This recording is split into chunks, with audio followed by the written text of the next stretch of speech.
오늘은 우리 신명기 1장에서 우리 3장까지 시내산에서 우리 모압 평지까지 그동안 이제 있었던 일들을 이렇게 쭉 이제 다루고 있는데요.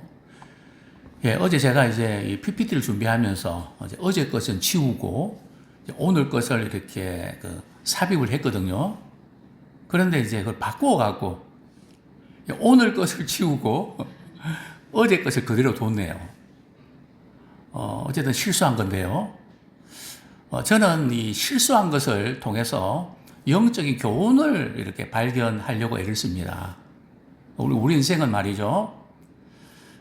버릴 것은 잊어야 되고, 기억해야 될 것을 기억해야 되는데, 우리 어떻나요? 잊어버려야 될 것을 기억하고, 기억해야 될 것을 잊어버리고 있지는 않은가요? 몇 년 동안요? 38년 동안. 그래서 한 열흘이면, 빠르면 7일이면 가데스 바네아에서 이제 이렇게 가나안 땅까지 들어갈 수 있는데, 그죠? 38년 동안 말이죠. 계속 그냥 맴도는, 어디서요? 뱅뱅사거리. 계속 거기서 벗어나지 못하고 계속 이렇게 하다가 결국 광야에서 죽고 마는. 참 잘해보려고 했는데, 잘할 수 있었는데,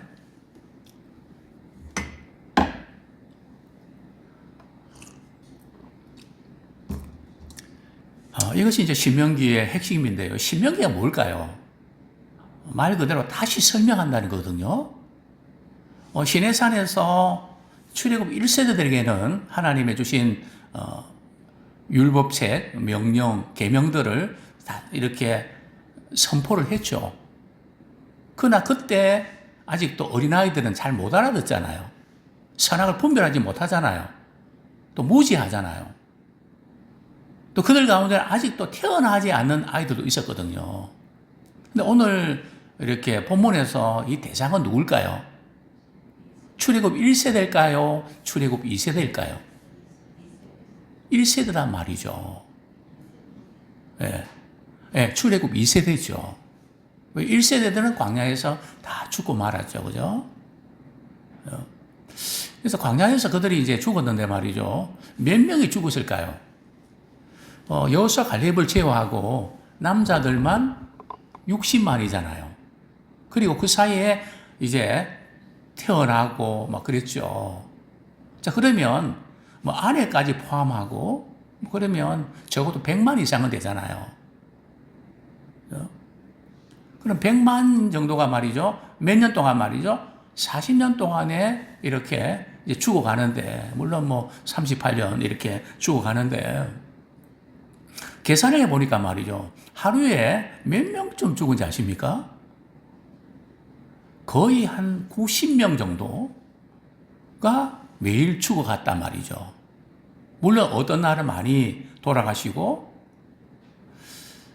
한번 생각해 보십시오. 매일 말이죠. 뭐 노안으로 돌아가시는 그게 아니고 아주 건강하고, 그런데 물론 노안으로 돌아가신 분도 계시겠죠. 우리 가족의 할아버지, 할머니, 부모님, 그죠? 이렇게 돌아가시는 모습을 볼 때에 어떤 생각이 들었을까요? 특별히 이제 갓난 아이들, 또 아직 태어나지 않은 아이들도 있었겠죠. 그들이 이렇게 영적으로 하나님께서 주시는 교훈을 잘 알았을까요? 그것보다는 슬프고 이제 어떻게 살지? 현실 문제 때문에 힘들어하지 않았을까요? 그래서 이제 모세는 이제 자신도 가나안 땅에 못 들어가고 지나온 날들 가만히 해고 보니까 이런 일이 다시는 있으면 안 된다. 너희들이 가나안 땅에 들어가거든. 정말 하나님 잘 섬겨야 된다. 근데 만만치 않다.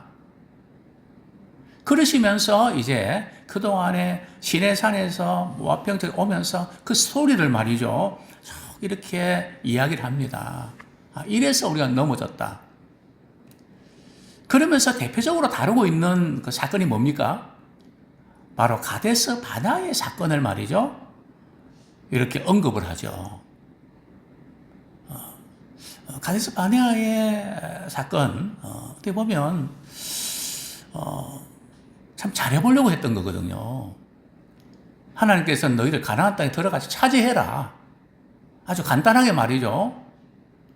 차지하면 너 것이 돼. 너희들 것이 돼. 내가 약속했잖아. 그거 차지해버려. 그러니까 백성들이 말이죠.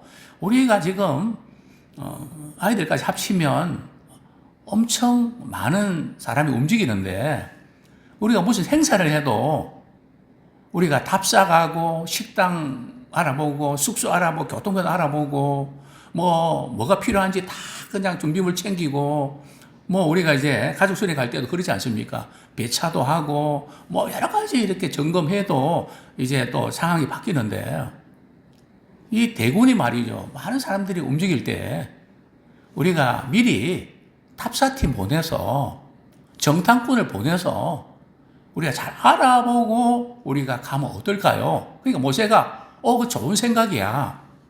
그러니까 각 지파에서 한 명씩 뽑아서 우리 정탐꾼을 보내자. 얼마나 좋은 그런 제안입니까? 잘해보려고 했던 거거든요. 근데 알아보니까 그 땅은 너무 좋고, 그죠? 포도송이도 말이야 너무 굵고, 그죠? 정말 이렇게 기름진 땅임에 틀림없습니다. 그 땅은 좋은데, 거기 성읍이 우리가 공격하기에는 역부족입니다. 그리고 그 주민들을 보니까 키도 얼마나 큰지, 그죠? 병거도 많고, 무기나 모든 면에서 우리는 도저히 당해낼 수 없습니다. 그죠? 이제 그러면서 이제 그들이 막 통곡하고 밤새도록 울지 않습니까? 그죠? 그때 하나님께서 너무 화가 나셔갖고 말이죠. 이 백성들을 내가 침멸해 버릴 거야. 그때 모세가 중보기도 하지 않습니까? 하나님이 지금까지 잘해주셨는데 이제 와서 우리 민족 멸하면 주변 국가들이 무슨 말을 하겠습니까? 하나님의 영광을 가려오는 건 아닙니까? 참 매달려서 한 번 더 기회 주십시오. 그래서 기회를 얻은 거 아닙니까? 그런데 이제 하나님께서 모세를 통해 침멸하겠다 그러니까 이 이야기를 모세가 전하죠. 백성들이 듣고 어떻게 합니까? 우리가 잘못했는데 우리가 다시 올라갈게요. 그래 호르마까지 올라가거든요. 바로 이 대목. 우리 성도님들은 이 말씀을 이렇게 읽으시면서 어떤 그 느낌을 받으셨어요? 그죠? 모세가 전해준 그 말씀을 듣고 그들이 올라갔잖아요.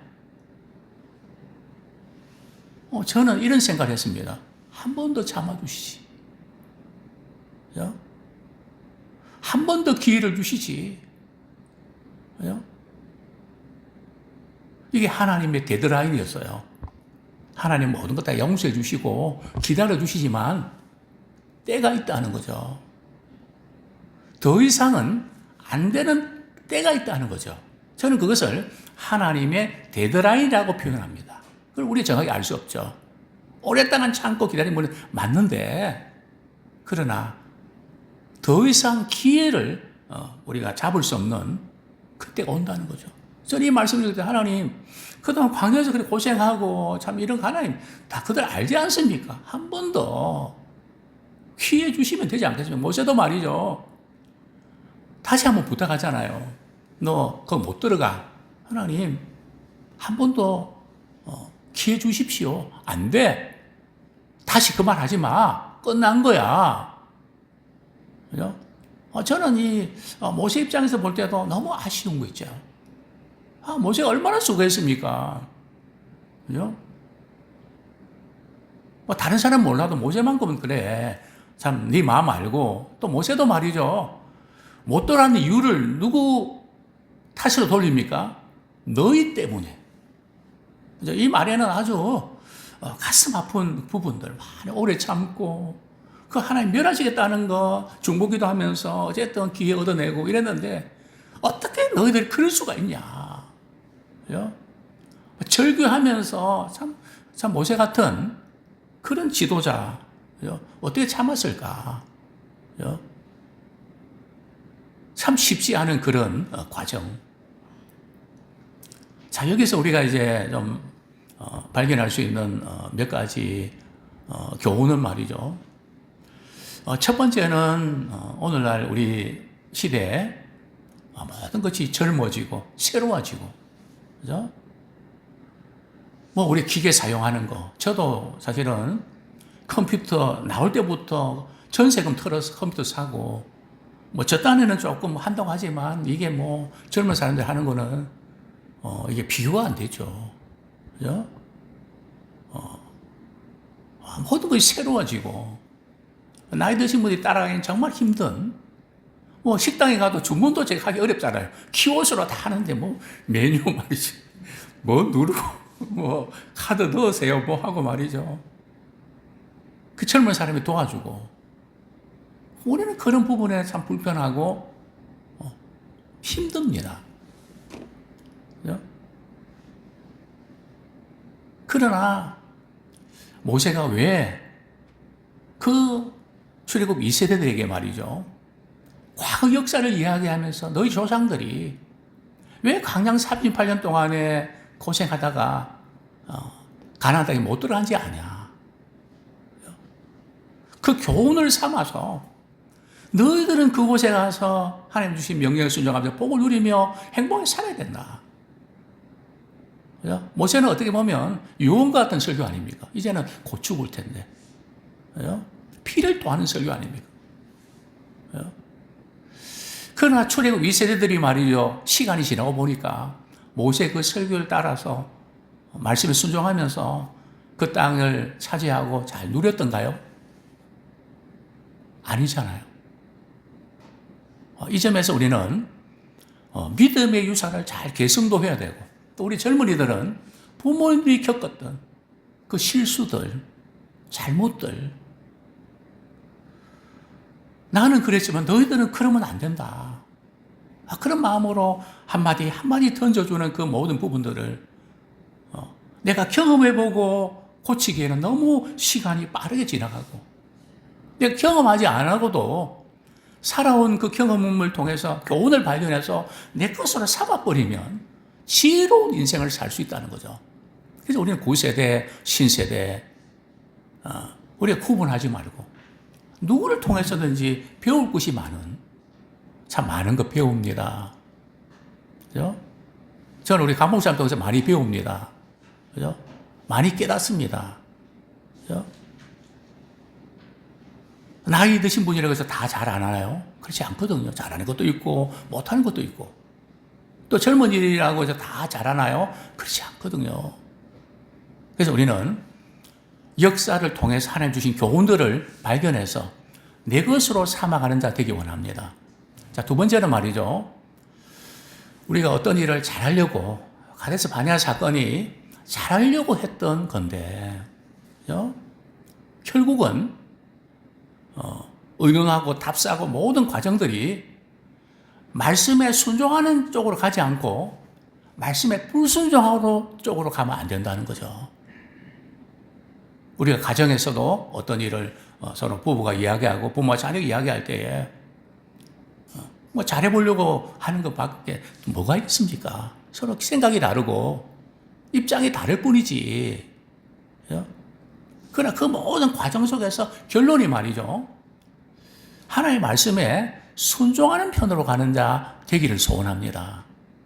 잘하려고 했다가 말이죠, 올라가서 차지하면 되는 건데, 뭐 잘 알아보고 하다 보니까, 너무 알다 보니까 문제가 생기고 겁이 나고 두려워서 말이죠, 결국은 우리는 못 올라갑니다.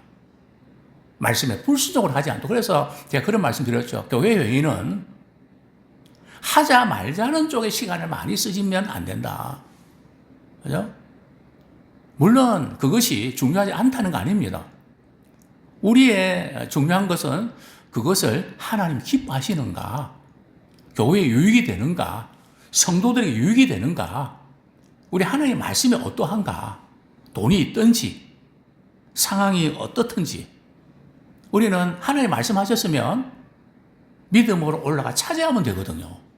근데 우리는 믿음으로 올라가 차지하기보다는 돈에 맞추고 사람에 맞추고 생각에 맞추어서 그냥 차지하면 될 걸 가지고 의논하고 뭐 하다가 안 하는 쪽으로 결정돼 버리는. 그래서 교회 모든 회의는 하자 말자가 아니라 어떻게 하면 잘할 수 있을까? 어떻게 하면 마음을 모을 수 있을까? 어떻게 하면 하나님을 기쁘시게 할 수 있을까? 우리 거기에 초점 맞추면서 믿음으로 살아가는 우리 모두가 되기를 소원합니다.